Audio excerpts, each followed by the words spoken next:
All right. Good morning, everyone. We're gonna make this quick. If there's one thing that I've learned in the last few weeks is that time is better than gold right now, and so I'm gonna we're gonna get through it in a way that I'm gonna give you some resources to check out on your own time. I'll kind of go over a couple of them, and I want to get you guys on your way so that you can move on to planning things for your classrooms and stuff like that. So I don't want to spend too much of your time. But while we're waiting for the last few people to come in, I'm putting the link to the sign up or to the sign in into the chat. So if you wouldn't mind taking just a minute to get that done, and we'll get started here in about a minute.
All right, let's go ahead and get started. The link to the sign in is in the chat. I'm also going to share the link to the presentation that I'm going to be showing you today. That way you can make a copy of it and have it as a resource later. All of the links that I'm going to be showing you are linked inside of the images that are in the presentation. So if you need to get back to any of it, then it is there. So today we're going to be continuing on. We are now on session 4 of the deep dive into the ISTE standards. Again, what the ISTE standards are is just a framework for teachers to use to kind of guide instruction for their students, just like a regular set of standards, like Common Core. These standards are just meant that by the time the students leave, their schooling, they are able to achieve these technological leave with these technological pieces in their toolbox. And so there are standards for students that there's 7 of them. We are on 4 right now, so we're right in the middle. But then there's also some for teachers, administrators, coaches like myself, and specifically for computer science educators. So if you teach a STEM class, then there are some for you. Again, these work in tandem with the other standards that you are already doing. They're not meant to replace in any way, so you should be teaching from the Common Core or from the NGSS, and you will continue to be doing that. The standards, again, are used everywhere from national policy, where we should be going as an institution, down into your specific, curriculum mapping inside of your class. More specifically, in our district, and especially at this time, one of the things that ANED is pushing, we are on board with that as well, obviously, is the idea of the just-in-time interventions instead of the stop and drop. We don't want to just stop everything that we're doing and put these. This isn't necessarily an intervention, but we don't want to stop everything we're doing and focus only on these set of standards that are separate. We want to put them in alongside everything that we're doing and just accompany it with good instruction. In addition to those standards, I've also mentioned a few times that what they can also do inside of your class is to help you as an educator get better evaluation scores. And here are just a few of the ways that we've identified inside of those domains that you can be more successful inside of your class. So again, we are on session 4. We're on the Innovative Designer. These are all 7 of them, and we'll be getting through them before spring break. So, excuse me, the Innovative Designer. To be an innovative designer, students must understand the basics of problem solving. And we see this a lot in science classes with the scientific method. And we're going to kind of look at some of that stuff today. And if you're a science teacher, you're going to go, oh, yeah, we're doing some of this already. And you probably are, even if you're not in a science class.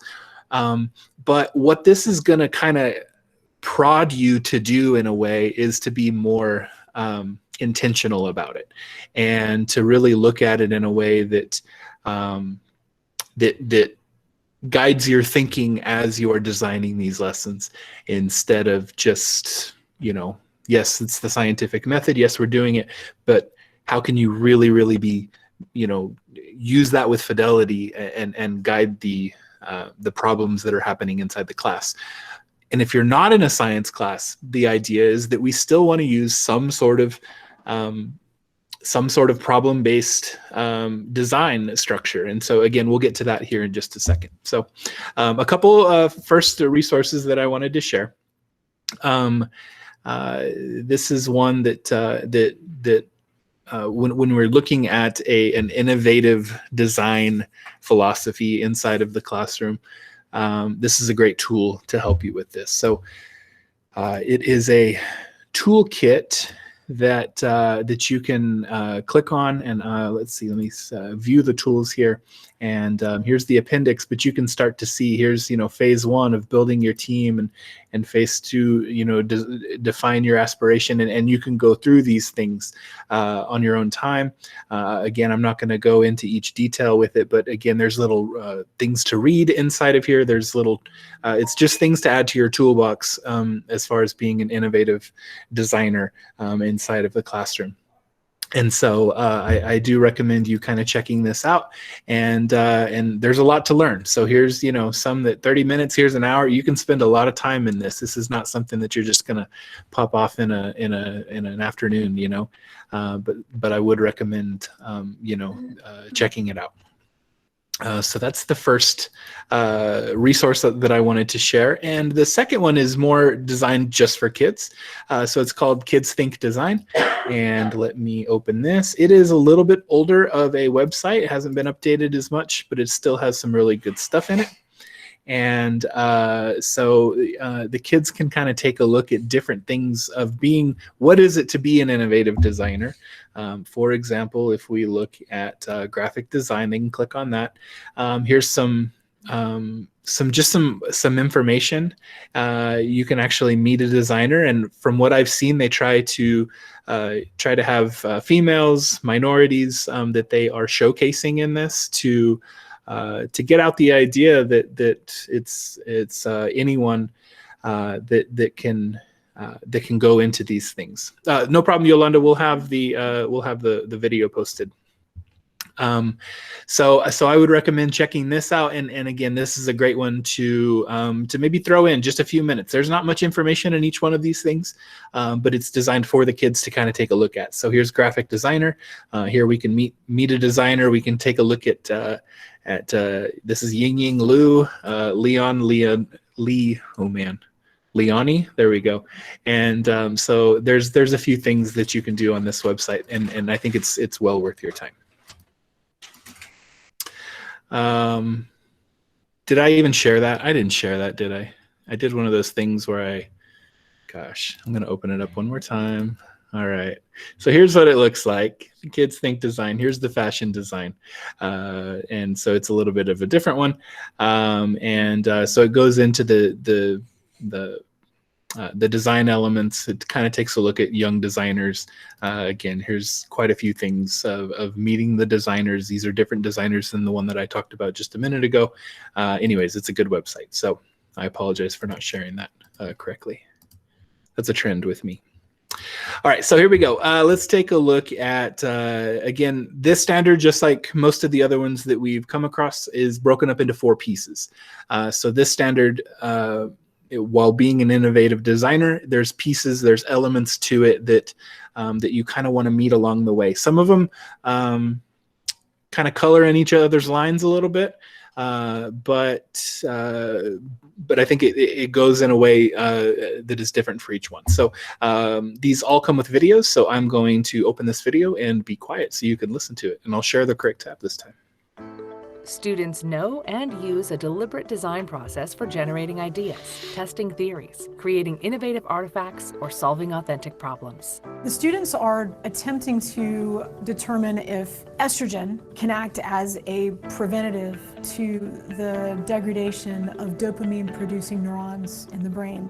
Though we can't actually induce Parkinson's, but we can use a neurotoxin to try to simulate those Parkinsonian symptoms in zebrafish, which were our neurological model. They had experimental groups, control groups, and really kind of looking at the timing of that estrogen exposure. So they're in this whole experimental design process of constantly looking at what we did, what is it telling us, where do we go next? Sometimes we had more questions than answers, which was really a great place to be as young scientists. So much of the test-driven process of education, if you make a mistake, there's something punitive. Well, for here, every time we do something that didn't give us maybe the results we were looking for, it's data. And data isn't right or wrong. Data gives you another question to ask. The first thing you try may not work. So what do? We go back to the drawing board, rewrite the protocol, retest, and then you try again. So let me just start off by saying this is not something that is new, right? And in fact, you know, again, the scientific method has been something that we've taught, you know, inside of science classes for you know, what probably seems like forever. But we've done this as educators too, you know, and I remember a push, you know, a few years ago for the PDSAs. You know, you start in one spot and you kind of work your way around the PDSA, and you plan, you do, you study, you act, and then the action is always going to take you back to the planning. And so the point of it is to have a deliberate design process. And so is to have something that you are looking at to test the theories that you are putting out there inside of your class. And again, it doesn't have to be, you know, a science class. We do this as educators, we do this. And so it's again, just wanting us to be more deliberate in the things that we're doing. And so so I liked that little video to show what that looks like in an upper level class. But here are one of the things I wanted to share was this is from Inform Ed, 45 design thinking resources for educators. So again, I'm not going to go into too many of them, but I will share that there are links on these, and some of them are dead links. Again, this is an article that from 2013, so it's a little bit dated as far as that goes. But there's some really, really good ones in here, and I saw about 4 or 5 that you know, as whenever I'm in the class again, you know, at some point, I'm like, I really want to share something like that because it is some quality things. So again, there's quite a few different things on here, 45 of them that kind of go with standard 4A. And so I wanted to share that. Okay, any questions on 4A before we move on? I told you we were going to be going fast today. So any questions though? Okay. All right. Feel free to interrupt at any point. Here we go. This is 4B. Students select and use digital tools to plan and manage a design process that considers design constraints and calculated risks. When I first started with CPRG, I actually used the scientific method, which was successful. But once I learned more about the EDP, which stands for Engineering Design Process, I followed the cycle of how they would make the whole product work, especially with improvements in Imagine. That's something I really wanted the kids to think about, like, hey, what if I did this? What would be the outcome? It's the process of how we create our ROV, which is a remotely operated vehicle. So our control box got water inside of it. So then we had to research what we had to use to waterproof the motors. So the process just keep us on track and organized. They're not limited to anything. I give them the instruction, here you go, run with it. And whatever direction they go, I'll guide them. So one year we'll say, okay, we're gonna pick up objects. The next year we're gonna open up gates. This year's topic is about the environmental challenge. Basically, they're gonna learn how can we help clean up the ocean? What kind of tools can we do that? They're able to learn these skills and how to be a project manager, basically. If they fall off track, I'll get them back on track. We're going to see a little bit of again, kind of coloring in each other's lines. There's some things that bleed over into others. The idea behind this one is to use digital tools to do, basically to accomplish 4A. So how can we use these digital tools to keep us organized in a way that's going to help us plan and manage that design process, and again, in a deliberate way than we've done.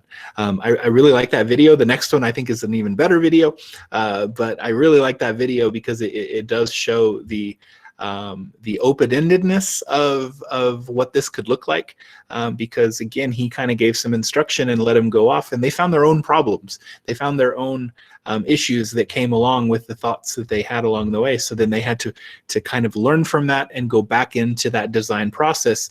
And I think they benefited greatly from having that structured element, that they were able to look at and go, okay, here's the problem that we're having, and what do we do about it? And so I think there's really powerful things inside of that.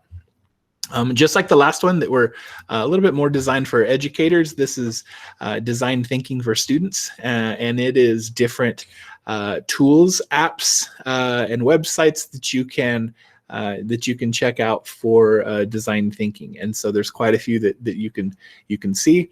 And MindMeister's one that I've used. It's for kind of brainstorming different ideas and keeping those organized. All of these are kind of in that same idea, though, of organization tools, or just complete, design ideas of what you can do with the ideas that you have, I guess.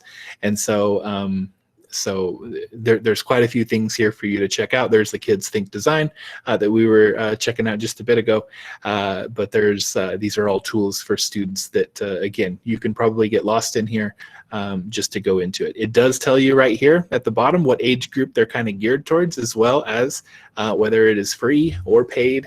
You can see the reviews and visit the website all from this. So it's a good, not that I was sharing that with you. So here's the Design Squad Global. This is just one. So here's your grade at the bottom. It tells you whether it's free or not. Of course, you see the reviews, and you can visit the websites and whatnot. So this is just a lot of different things. Again, like I said, you can get lost in, but try to pick out maybe one or two that you think might benefit your classroom. You guys got to yell at me whenever I'm not sharing the right thing. I will not learn my lesson. All right, moving on to standard 4C. Again, this is my favorite video. This one's awesome.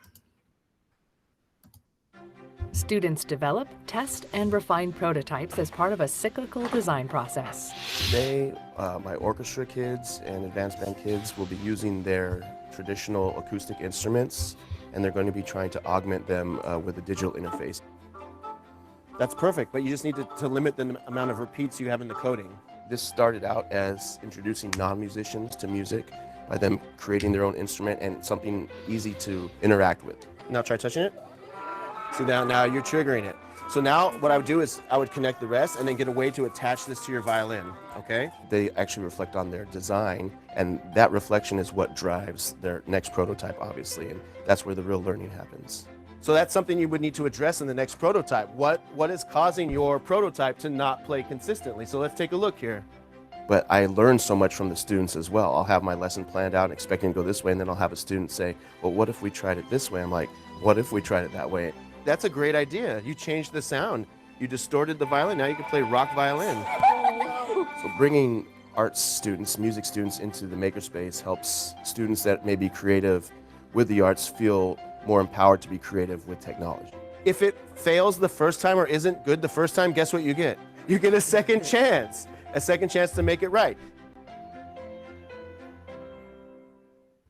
Oh, I just love that one. That one just makes me like get fired up about that one.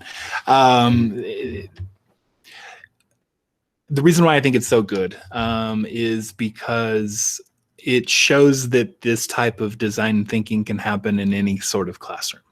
And specifically what they are using is the Makey Makeys. And the great news about Makey Makeys is we have some in the district. And if you are interested in using these Makey Makeys inside of your classroom, please reach out to me because we can either provide you a set so you can take a look at it, or we can head over to your classroom and help you kind of play around with them in little ways. And so we have done these as in staff meetings where the staff got to do certain things, and we have done these in elementary or kindergarten classrooms where the kindergartners were able to play the what was the game called, the little jumping game, the bird, what is it?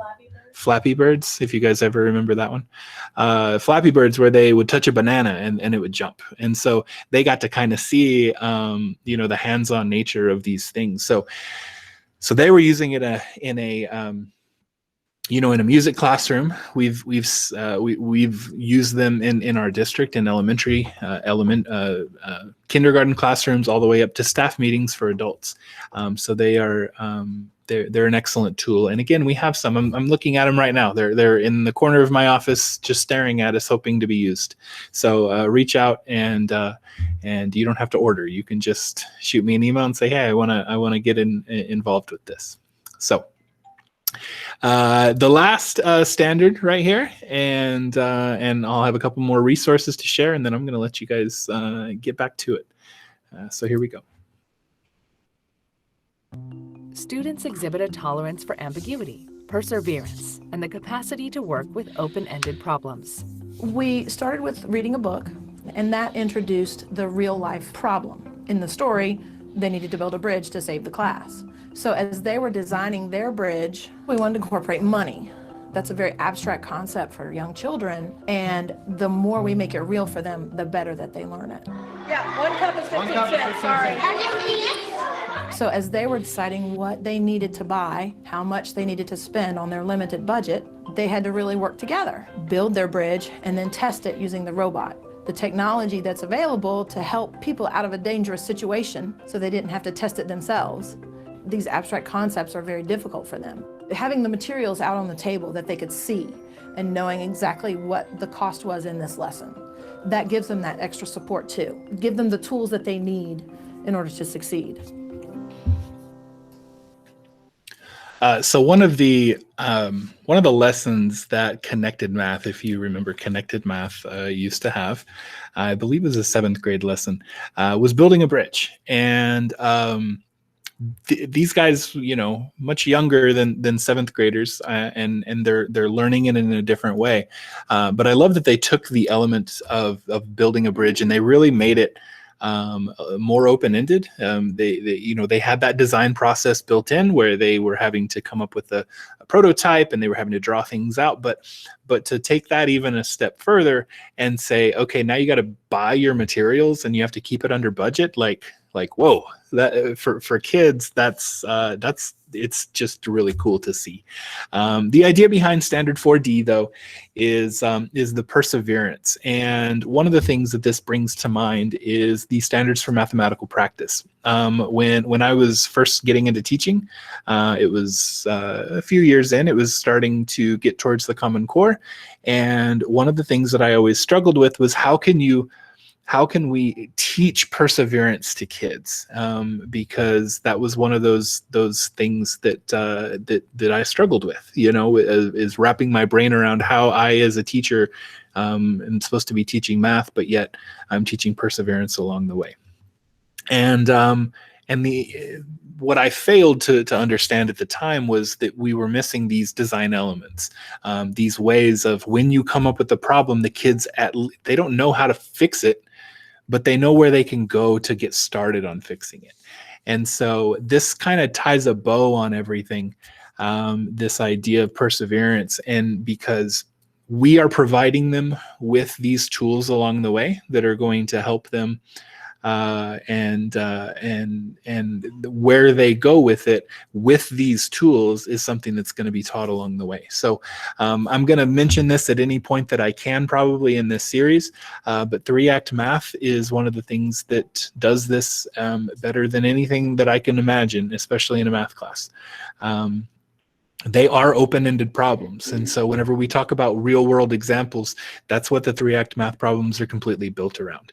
And Dan Meyer is a great resource for that. If you want to look up Dan Meyer, if you are teaching in the Savas Realize, then please check that out as well. It's limitless where you can go with these Threeact problems, and I love building some out for just myself, just looking at problems that are happening around Carlsbad. So if you have not checked out the Threeact Math problems and want to spend some time getting into that, please again reach out to us, and we would love to help you out with that.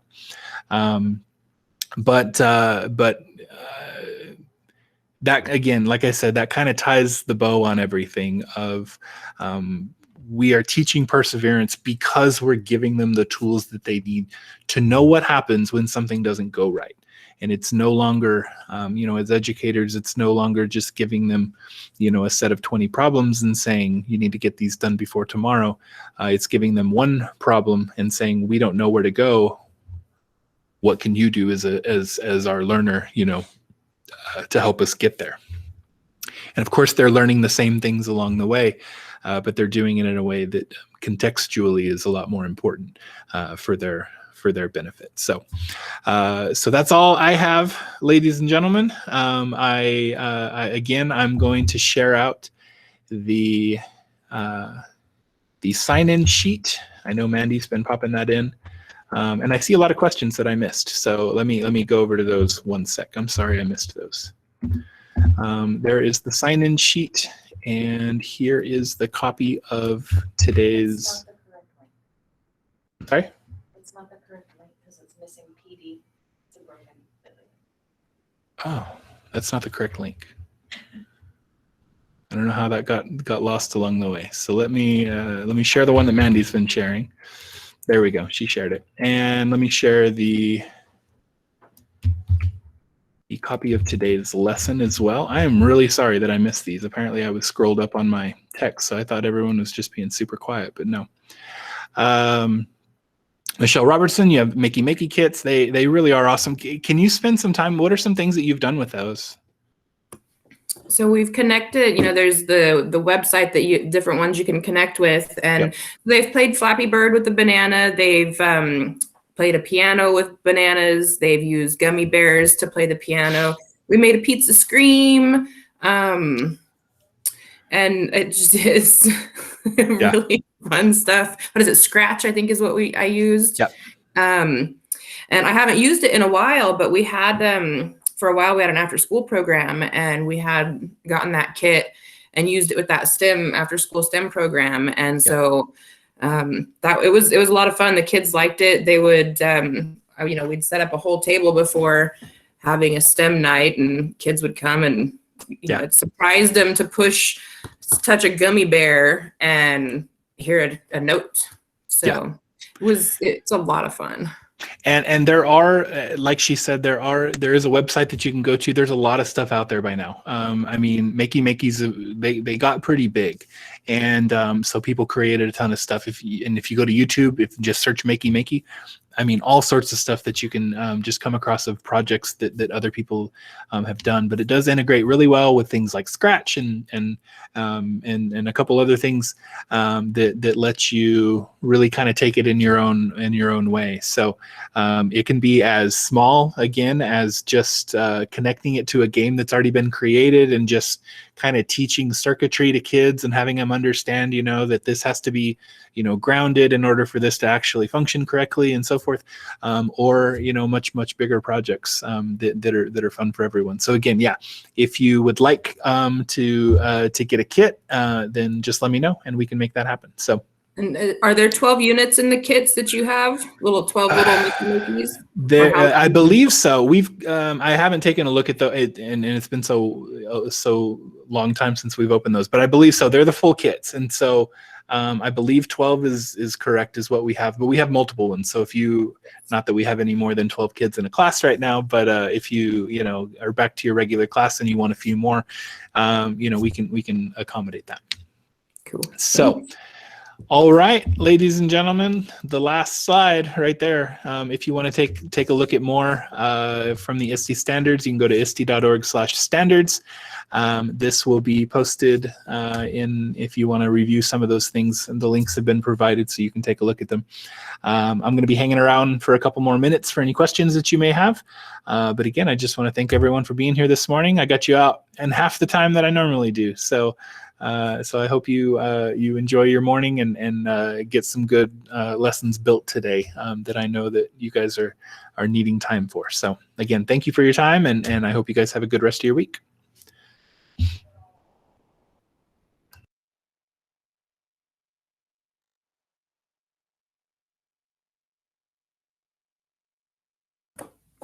I have a question for you, Stephen. Sure. So what do you like? What's gonna be the best way to clean these if I want to use these?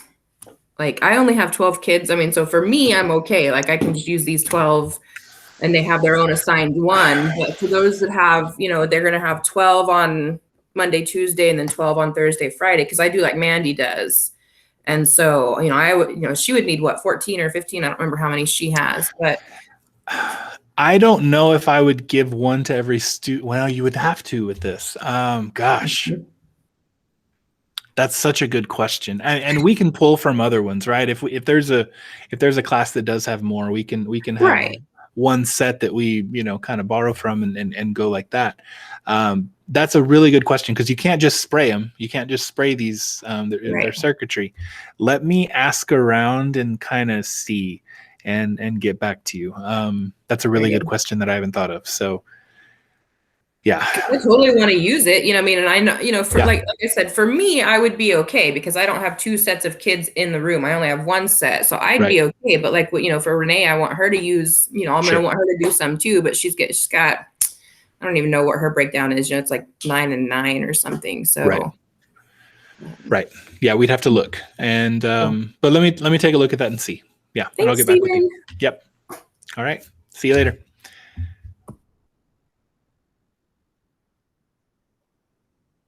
Joanna, are you still in here? Did you have a question?